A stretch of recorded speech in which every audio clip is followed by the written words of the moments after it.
je dirais, sur leur équipe, sur la saison. Donc là, c'est déjà pour moi un gros problème au niveau des dirigeants sur les ambitions. Les ambitions, elles ne peuvent pas être. Elles ne sont même pas sur une année.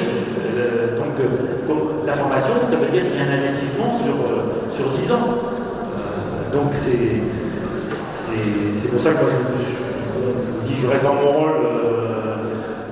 Je ne suis pas venu ici pour de l'avenir du football algérien, ça reste évidemment sur le développement de la formation. Il faut que les joueurs jouent, que les jeunes jouent. Donc ça, pour que les jeunes jouent, pas forcément dans un modèle structuré. Mais il faut qu'ils aient des aires de jeu, il faut qu'ils aient la possibilité de jouer dans la rue. Vous savez, je pense que la rue, c'est un premier... c'est une source d'éducation et de formation. Ensuite, dans un deuxième temps, bien sûr, il faudra avoir une éducation qui soit précise. Mais il faut que le jeune Algérien et surtout profiter de la passion du foot chez les Algériens. Donc il faut qu'ils puissent jouer, il faut qu'ils jouent dans la rue, il faut qu'ils aient des terrains et puis qu'ils jouent. Et après, dans des clubs, évidemment, qu'il y ait une prise en charge, je dirais à partir de l'âge de 13 ans notamment, pour qu'ils aient une formation qui soit adéquate dans tous les domaines et qui le prépare à un haut niveau. Et là, après, dans le dernier point, dans le professionnalisme, que les clubs professionnels s'investissent à ce niveau-là aussi pour qu'il y ait une émergence des jeunes joueurs. Donc, je dirais qu'il y a trois étapes importantes. Et après, pour venir un petit peu à l'équipe nationale, parce qu'on fait quelquefois, on met en opposition les joueurs, évidemment pour l'Algérie, c'est que l'équipe nationale soit issue de joueurs qui ont été formés ici. C'est une évidence. Après, dans une sélection, on prend les meilleurs. Et quand il y aura plus de la moitié des joueurs qui ont été formés ici, là, effectivement, ça donnera un autre élan, bien sûr, pour le football algérien. En 15 jours, de faire un travail athlétique précis. Donc, tout ce que vous pouvez faire, si vous chargez trop, c'est qu'au contraire, d'entamer la fraîcheur des joueurs. Donc, ce qu'on avait fait, j'ai vu certains consultants qui sont élevés sur la préparation de la CAN. Je le dis très sincèrement, je refais la CAN, je ne changerai rien. On est resté dans les conditions idéales ici à Sidi Moussa en entraînement. Un match qui était significatif contre la Tunisie, où là on était mis dans les conditions de compétition, parce que j'ai vu des matchs d'entraînement de certaines équipes africaines où ça ne ressemblait à rien. Le contexte était. Donc il y a eu une semaine ici, une journée de relâche parce que psychologiquement, s'ils sont des joueurs qui ont joué 2 matchs par semaine et qui avaient besoin de couper, on a repris ici 2 jours et après on est parti en Guinée. 4 jours avant la compétition. Je peux vous dire que si on était parti en Guinée avant, ça aurait été catastrophique. Parce que quand on est arrivé en Guinée, les conditions d'entraînement, on ne s'est pratiquement pas entraîné pendant. Enfin, on ne s'est pas entraîné. C'est pas la qualité des séances d'entraînement n'avait plus rien à voir, compte tenu du contexte. Alors, les 4 jours ont été intéressants pour avoir une adaptation au climat, essentiellement. Au climat, pas des conditions de jeu qui étaient déplorables aussi dans la compétition. Mais donc, cette planification, on l'avait fait en toute connaissance de cause. On savait que si on allait en Guinée avant, il y aurait peut-être eu une adaptation au climat, mais ça ne nous aurait pas permis de faire un travail de qualité. Donc si c'est pour aller en Guinée et de ne pas s'entraîner, je pense que ce n'est pas la meilleure façon de se préparer à la compétition. Donc ça c'était pour la première chose. Après il y a eu une adaptation, oui, sur les séances par exemple, là-bas. Parce que compte tenu de la chaleur des terrains, on sacrifie au maximum le travail. Et donc c'était pas ce que j'avais prévu complètement. Enfin, je dirais que ça fait partie d'une adaptation qui est nécessaire constamment. Non, après, quand on joue comme à la CAN tous les 4 jours, vous faites récupération, vous faites des débriefs vidéo et là-dessus. Et après, on est tout de suite dans la préparation du match. Après, on prépare le match en conséquence, en fonction bien sûr de ce qui s'est passé, le match précédent, et de l'adversaire qu'on va avoir. Donc je dirais que quand on est là-bas, l'entraînement c'était très basique, il n'y avait pas de. Le gros du travail technique il avait été fait précédemment. Pour Yassine Brahimi, pas trop les aspects individuels, mais je pense que Yassine, au même titre que Sofiane Feghouli, moi j'ai beaucoup d'estime pour eux, c'est un très bon joueur. Ils n'étaient pas au meilleur de leur forme pendant la 4 ans. Je pense que ça a été. Je peux pas tout mettre là-dessus sur. Mais ça, non, mais ça, oui, mais c'était. Je veux dire, c'est un. Il ne faut pas dire que le contexte africain, parce qu'on avait fait les éliminatoires, Yassine Brahimi, les éliminatoires, même contre la Côte d'Ivoire, on aurait pu le mettre en difficulté.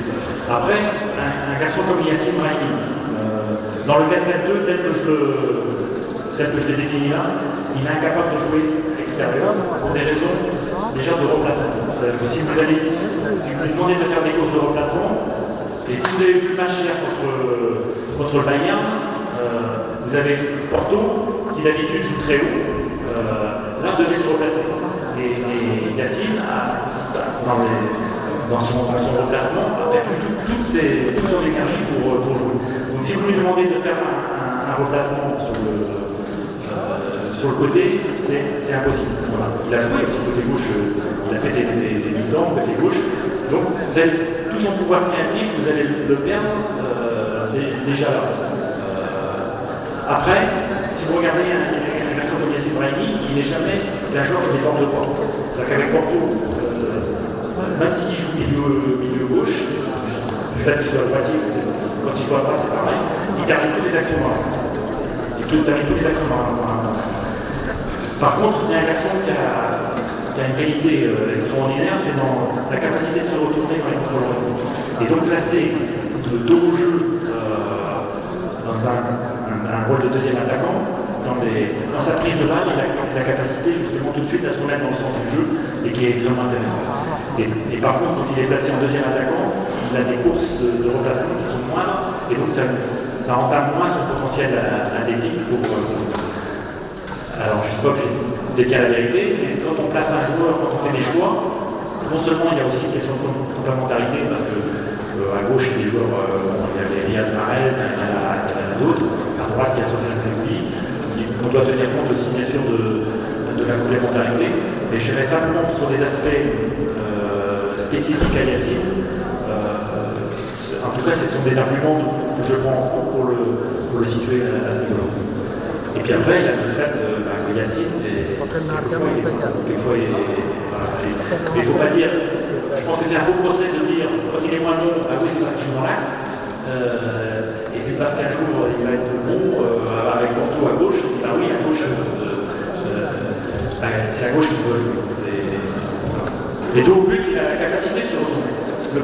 Le problème de Yassine, c'est que, évidemment, comme tous les joueurs qui sont des dribbleurs, il faut qu'il fasse le bon choix. C'est-à-dire qu'il ne faut pas qu'il abuse. Et quand un joueur de ce type-là, j'en ai eu beaucoup, j'ai eu Karim Zani aussi, c'est pas notre profil. Le joueur, un dribbleur, quand il est moins bien, il va accentuer les dribbles. C'est-à-dire, il va chercher à dribbler davantage et au détriment après de son efficacité. C'est quelque chose qui est classique. Et Yassine, il est tout à fait dans ce cas-là. C'est-à-dire que quand il est moins bien, au lieu au contraire de simplifier, au contraire, il va chercher à dribbler davantage. Bien sûr, la CAN en Algérie, c'était la fête pour le peuple algérien.